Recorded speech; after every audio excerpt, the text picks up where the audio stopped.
looks pretty good. Or you could close the front of it with nothing but louvers, and then put your garage in the back side. So you got 3 sides of louvered around the bottom of your entire building.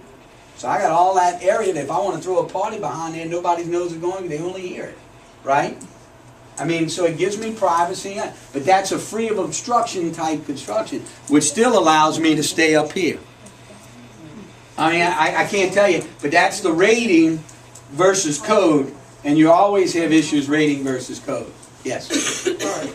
I'm going to describe half of Ratness Road and half of Carl Drive, and I know you're familiar with that, Dwayne. Yeah. But all them people Y'all keeping there, me from going to go fix my boat right now. But hey, but half the people have, half the house is closed up at the bottom. Yep.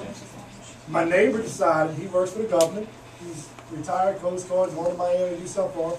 So he decided before all this change and be implemented, it's a duplex, it looks like a 3-story. He decided to put cement board at the bottom, close all the sheetrock in, and his whole bottom is finished now. He's determined to get it in before the change.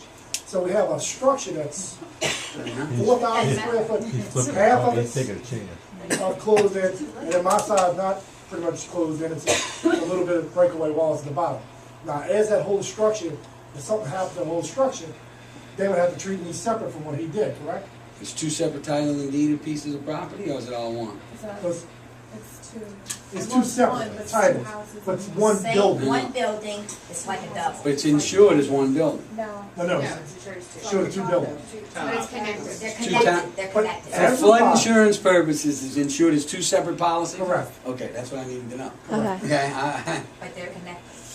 But that's everybody on that strip, everybody on Carl Drive that is closing at the bottom and all that. So, and people that have the duplexes are running to that too. So you got one person complying and one person not complying. The whole idea of changing it from an A zone to a B zone is now going to the V velocity zone because of the impact. Well, the impact is there because your neighbor decided to close it in. Report them. Too bad. No, you don't. Lost time. It's going to treat, if it's written on a separate policy, it's going to be rated based upon what that separate policy looks like, to answer your question. Okay? You know, Take the bolts out the top of the house if it's going to go, it's got to go. So if the map's changed from an A to a V and you already have enclosure, you have to remove your enclosure? you're going to be rated on your full flood risk, is the best way for me to answer that question. The answer is yes. You just gotta pay for it. Because you were raised and they let you close it at the bottom. See, most people don't realize in an AE zone or A numbered zone, you have to be, you can enclose your entire bottom. And the only thing you can really have down there is parking, storage, or building access. It must be properly vented, and you basically studs out. Nothing else.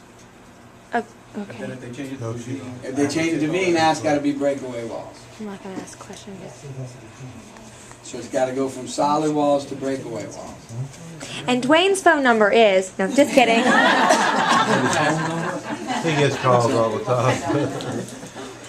I mean, look, I will say this, as all this comes out, I mean, you're hearing different things from different people.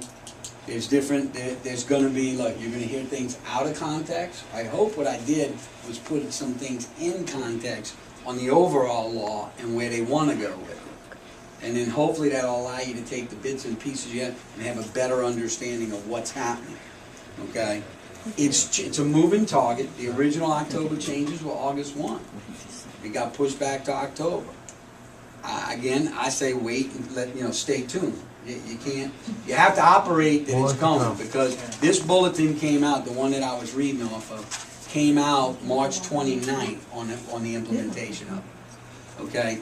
Now what's going to happen is companies like mine are going to look at this, and we got program systems and educate and stuff like that. So we're going to start pushing back and saying we can do this part, we can answer this part, we don't quite understand this. So this will change. Even just if it is fully implemented, it will change because of what has to humanly happen for companies to administer it and for the federal government to administer it. So you need to stay changed. But in gist, the gist of it is that, on your new business, which is the easiest thing for us to program, because we can already do that. We're already doing that on post-firm construction. Buildings built after 74 and housing. We're already rating it with elevation certificates, where it is and height-wise. So we're already doing that portion of it. So that easy part, that's something that I will tell you will definitely probably be implemented unless we get that other thing, which is an act of Congress to change this. Okay? If you